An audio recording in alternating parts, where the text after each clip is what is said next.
ATM থেকে টাকা তুলছেন, গোপনে কেউ নজর রাখছে না তো? সাহায্যের অজুহাতে প্রতারকের খপ্পর থেকে সাবধান। এবার শহরে এটিএম থেকে টাকা তুলতে গিয়ে জালিয়াতির শিকার এক অবসরপ্রাপ্ত শিক্ষিকা।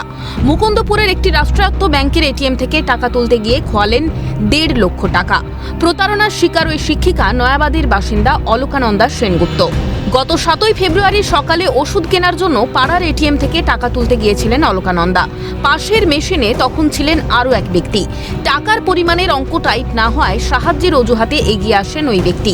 এরপরই কথার জালে ফাঁসিয়ে কোনোভাবে শিক্ষিকার এটিএম হাতিয়ে নেন ওই ব্যক্তি। তো দুটো ওখানে মেশিন, ফলত একটা লোক থাকেই, মানে পাশের মেশিনটা একটা লোক থাকে। সেই লোকটা বলল যে দিদি ওটার জিরোটা খারাপ, বুঝেছেন, আপনি না ওটা ফাস্ট ক্যাশে তুলুন। তো ও আমাকে হেল্প করলো। হেল্প করে আমি 4,000 টাকা তুললাম। এত গুলিয়ে দিচ্ছিল আমাকে। তো যাই হোক, আমি টাকাটা নিয়ে ব্যাগে ঢুকিয়ে কার্ডটা বার করে নিলাম। কার্ডটা বার করে আমি ব্যাগে ঢুকিয়ে চলে এসেছি। তো পরের দিন 8 তারিখে সকালবেলা আমার একটা এলো যে আমি 10,000 টাকা আমার ব্যাংক থেকে ট্রানজাকশন হয়েছে। পরের দিন দফায় দফায় অ্যাকাউন্ট থেকে গায়েব হয়ে যায় 1.5 লক্ষ টাকা। পাসবুক আপডেট করতে গিয়ে দেখি যে 7 তারিখ ও 30,000 টাকা প্লাস 6,000 টাকা আর 75,000 টাকার একটা গয়না কিনেছে সাম মাতৃ জুয়েলারি থেকে। আর পরের দিন ও 40,000 টাকা তুলেছে, মানে সব মিলিয়ে 1,51,000 টাকা। কোনো আসেনি, শুধু 10,000 টাকাটা এসেছে। আমাকে সিসিটিভি ক্যামেরা যখন দেখাচ্ছে তখন ওরা বলল যে আপনি কি জানেন তখন 2টো লোক ছিল? বলে না, আমি তো জানি না। বলে একটা লোক দরজা খুলে পেছন দিয়ে এসে আপনার কাঁধের ওপর দিয়ে উঁকি মেরে দেখছিল। পিনই দেখেছে নিশ্চয়ই।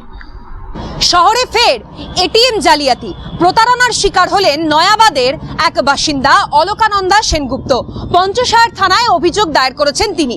মুকুন্দপুর নয়াবাদের যেই এটিএম এর সামনে দাঁড়িয়ে রয়েছে, অভিযোগ এই এটিএমে ওই প্রৌঢ়া তিনি যখন টাকা তুলতে আসেন সেই সময় কোনো এক অজ্ঞাত পরিচয় ব্যক্তি বিভিন্ন অছিলায় তার এটিএম কার্ড হাতিয়ে নেয় এবং পেছন থেকে আরও এক ব্যক্তি তার পিন নাম্বার দেখে ফেলেন।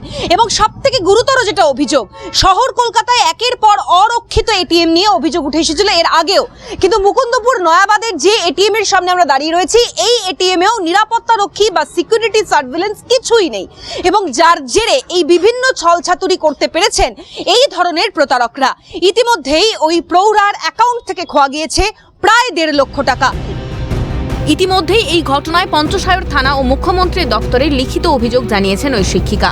তবে এই ধরনের ঘটনা বাংলায় নতুন নয়, তারপরেও নিরাপত্তার অভাব। চলতি মাসে সার্ভে পার্ক থানা এলাকায় এটিএম জালিয়াতির ঘটনা ঘটে। তারপরেও যেই কে সেই এটিএম থেকে টাকা তুলতে গিয়ে সর্বশান্ত গ্রাহকেরা। বাংলায় একের পর এক জালিয়াতির ঘটনায় সাধারণের কপালে চিন্তার ভাঁজ। তবুও নিশ্চিন্তে রাজ্যের পুলিশ প্রশাসন। যেখানে বারংবার অভিযোগ উঠছে এটিএম গুলিকে সুরক্ষিত রাখার, সেখানে এভাবেই শহর কলকাতার অন্যতম গুরুত্বপূর্ণ এলাকায় এভাবে এটিএম কে অরক্ষিতভাবে রেখে দিয়েছে। যথাযথভাবে ব্যাংকের যে উদাসীনতা তা নিয়েও প্রশ্ন থাকছে। পঞ্চশায়র থানায় ইতিমধ্যেই অভিযোগ দায়ের করেছেন ওই প্রৌঢ়া।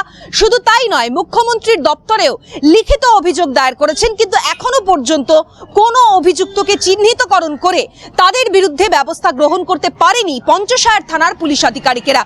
পুলিশ সূত্রে খবর, ইতিমধ্যেই এলাকার সিসিটিভি ফুটেজ, এটিএম এর সিসিটিভি ফুটেজ খতিয়ে দেখে অভিযুক্তদের শনাক্তকরণের কাজ তারা করছেন। ক্যামেরায় সোনাই ঘোষের সঙ্গে অভিরূপা সাহা, ক্যালকাটা নিউজ, কলকাতা।